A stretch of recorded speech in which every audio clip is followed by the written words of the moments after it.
जय हिंद दोस्तों, कैसे हो आप सब। एक बार फिर आपका स्वागत है धाकड़ गॉर्जियस केमिस्ट्री प्रोग्राम में।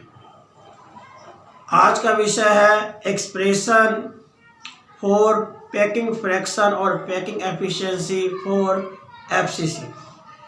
फेस क्यूबिक सेंटर के लिए पैकिंग एफिशिएंसी मतलब पैकिंग फ्रैक्शन कैसे निकालेंगे, आज हम आपके सामने शेयर करते हैं। साथियों, एफसीसी के बारे में मैंने आपको बताया है। फेस क्यूबिक सेंटर वो यूनिट सेल है जिसके अंदर एटम्स केवल कॉर्नर पर ही नहीं बल्कि फेस के सेंटर पर भी मौजूद होते हैं। कैसे, देखिए, जैसे ये क्यूब है, आपके सामने एक गॉर्जियस क्यूब बनाया जा रहा है। ये क्यूब है।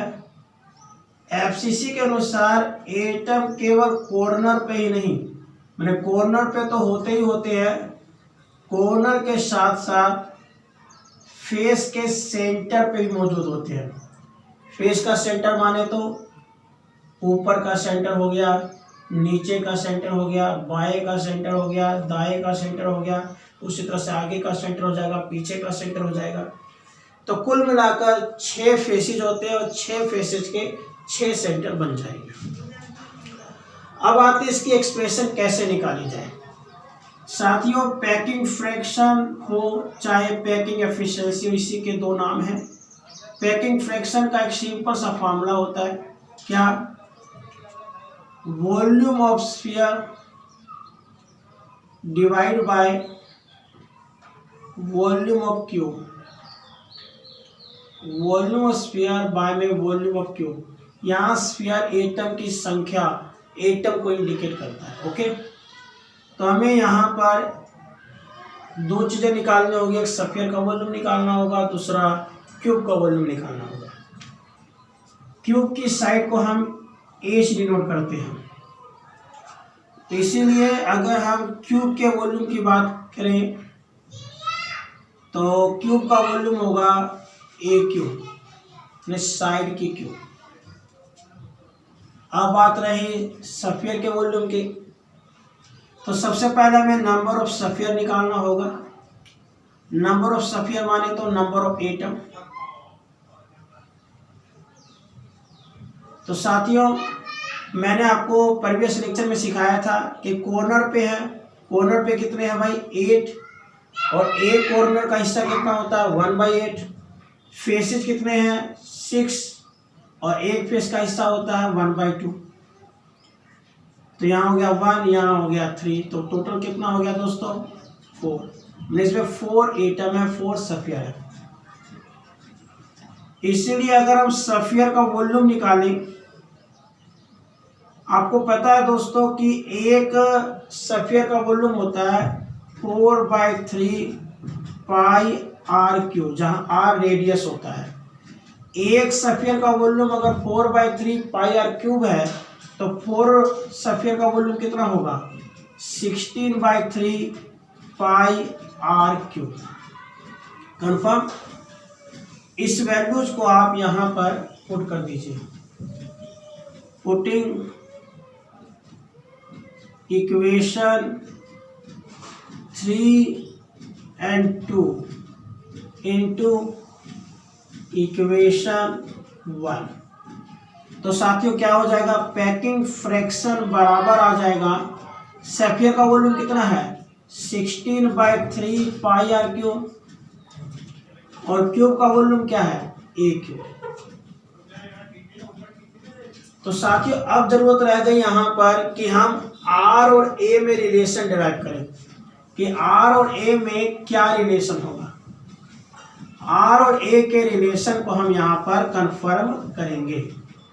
ओके, अब आर और ए में रिलेशन कैसे निकालें, उसके लिए आप एक फेस ले लीजिए। जैसे हमने ऊपर का फेस ले लिया, यहाँ से कॉपी पेस्ट कर दीजिए।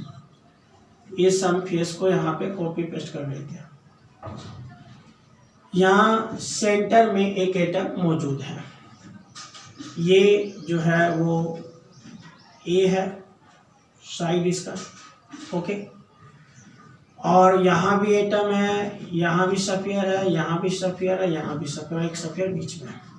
कन्फर्म। हम आर और ए में रिलेशन निकालना चाहते हैं, इनको मिला दीजिए।